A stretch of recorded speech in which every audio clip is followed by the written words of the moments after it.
Maths जो है calculative आ रही है और जी के मॉडल लेवल की, मतलब मैथ और रीजनिंग दो चीज़ों पे काम कर लें तो ओवरऑल चीज़ें ठीक हैं।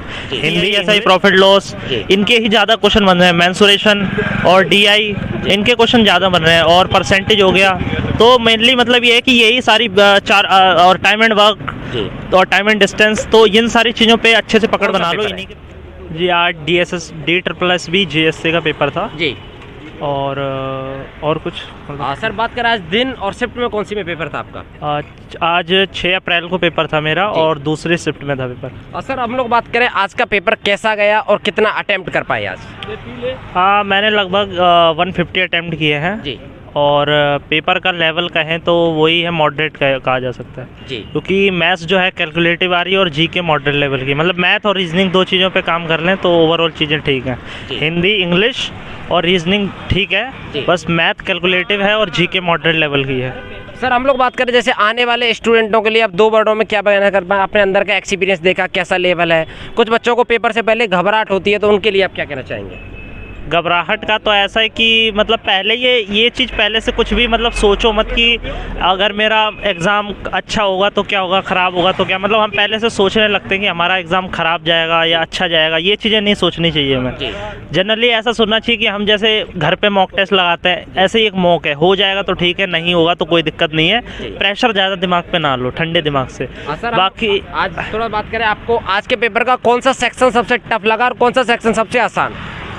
आसान तो सबसे ज़्यादा हिंदी लगा क्योंकि मैंने हिंदी अच्छे से तैयार किया था। बाकी मैथ जो थी कैलकुलेटिव थी, और तो इस वजह से मैथ को मैं थोड़ा टफ कह सकता हूँ बाकी सेक्शन की तुलना में। जी, और सर हम लोग बात करें कि जैसे मैथ वाला रीजनिंग है, मैथ है, रीजनिंग है, वहाँ से किन किन टॉपिक से आज क्वेश्चन पूछे गए?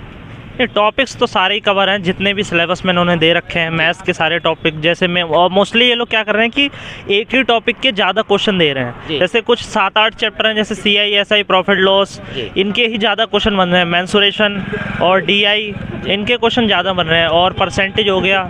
तो मेनली मतलब ये है कि यही सारी चार और टाइम एंड वर्क और टाइम एंड डिस्टेंस, तो इन सारी चीज़ों पे अच्छे से पकड़ बना लो, इन्हीं के 5-5 6-6 क्वेश्चन आ रहे हैं। तो भाई साहब ने बहुत अच्छी बात बताई, जैसे प्रॉफिट एंड लॉस हो गया, SI CI हो गया, time and work, time and distance, उनसे अच्छे खासे क्वेश्चन पूछे जा रहे हैं। भाई जी अगर हम रीजनिंग में बात करें, किन टॉपिक से आज क्वेश्चन उठाए गए थे ज़्यादातर? रीजनिंग में सारे सेक्शन मेनली जैसे सिटिंग अरेंजमेंट के भी क्वेश्चन थे और डायरेक्शन के क्वेश्चन भी थे, रैंकिंग के क्वेश्चन भी ज़्यादा है, मतलब रैंकिंग और सिटिंग अरेंजमेंट के भी ज़्यादा क्वेश्चन थे।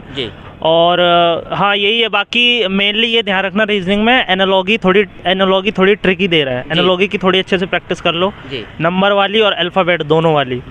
तो और बाकी तो रीजनिंग ठीक है। और सर कुछ स्टूडेंटों का ये भी मानना रहता है कि सर अगर आपने कितने अटेम्प्ट किया आज के पेपर में? मैंने 150 किए हैं। अगर किसी को 150 तक पहुंचना अटेम्प्ट में, तो कौन सी रणनीति फॉलो करनी पड़ेगी? क्या पहले क्वेश्चंस को लीव करना पड़ेगा, then after that full paper को अटेम्प्ट? देखिए मुझे लगता है सबसे बड़ा इस पेपर का जो चैलेंज है वो टाइम मैनेजमेंट का है, क्योंकि 200 क्वेश्चन है और 120 मिनट का टाइम है, यानी 80 मिनट का गैप तो यहीं दे रखा है उन्होंने। तो हमें इस चीज़ को पहले, और वो जानबूझ के सेक्शन वो ऐसे दे रहा है ताकि बच्चा उलझ जाए उस चीज़ों में। पहले वो रीजनिंग सेक्शन दे रहा है, फिर जीके दे रहा है, फिर मैथ, ताकि वो कैलकुलेशन में ही टाइम खराब कर लें, हिंदी इंग्लिश आसान वाला पोर्शन छूट जाए पूरा। तो आपको उसके पैटर्न को समझना होगा कि ये जानबूझ के दे रहा है, मतलब ये जानबूझ के जानना चाहता है कि आप कितना टाइम को मैनेज कर पा रहे हो। यहाँ इससे मतलब नहीं है आपने कितना सिलेबस किया।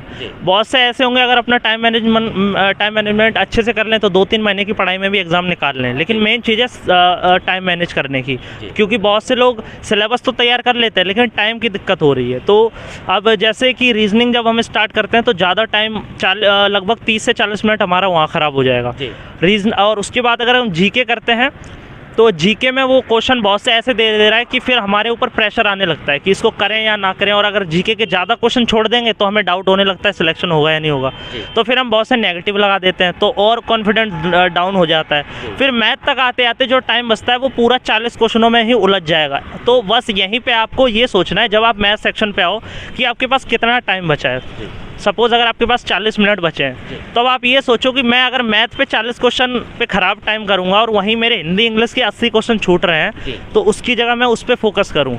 इसके अगर 10-15 क्वेश्चन भरने हैं तो ठीक है, इसको स्किप करके आप बाकी का टाइम जो है हिंदी इंग्लिश पे दो तो ज़्यादा बेटर रहेगा। तो आप देख सकते हैं सर ने बहुत अच्छी बात बताई कि अगर आपको टाइम का अगर आप अच्छा खासा मैनेज कर लेते हैं इस वाले पेपर में तो हो सकता है कि इस बार चांस है। सर आपका मानना क्या इस बार का एक्सपेक्टेड कट ऑफ कितना रह सकता है लगभग में?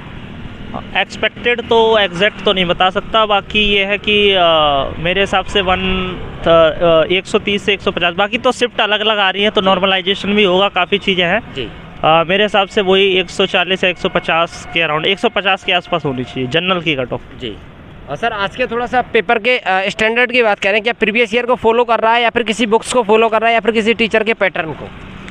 अगर प्रीवियस ईयर की बात करें तो हाँ कह सकते हो कि चीज़ें वही प्रीवियस ईयर वाली हैं, हिंदी हो इंग्लिश हो जी। और लेकिन कुछ चीज़ें नई भी सिलेबस आउट ऑफ सिलेबस भी दी गई जी। हैं। जैसे एक क्रिप्ट मैथ करके कुछ है, वो अलग ही टाइप की एल्गोरिथम उन्होंने दे दी है मैथ में, जी। तो वो क्वेश्चन बेटर है आप छोड़ दो। जी। और बाकी तो सारी प्रीवियस ईयर वाली चीज़ें हैं। हिंदी इंग्लिश बहुत आसान है, रीजनिंग भी आसान है, मैथ कैलकुलेटिव है, उस पर ध्यान रखना क्योंकि उसी की वजह से सारा टाइम मैनेजमेंट आपका ख़राब होगा। जी। तो आप मैथ को शुरू करने से पहले सोच लो मुझे इतना टाइम देना है और बाकी का टाइम मुझे हिंदी इंग्लिश के लिए बचा के रखना है, अदरवाइज आपका सारा टाइम पता नहीं चलेगा कब चला जाएगा। चलिए थैंक यू सो मच भाई जी। और अपनी तरफ से कुछ और गाइडेंस देना चाहें तो आने वाले स्टूडेंट के लिए आप दे सकते हैं। आने वाले को मैं यही देना चाहूँगा कि आप लोगों के अभी जो भी आने वाले शिफ्ट में अगर एग्ज़ाम है जी। तो आप लोग रिव्यू जो दिए जाते हैं उसका फ़ायदा जी। उठाएं और वही चीज़ें हर बार पैटर्न वही है, वही सेक्शन पूछा जा रहा जी। है, वही लेवल है, कोई ऊपर नीचे नहीं हो रहा है चीज़ों में।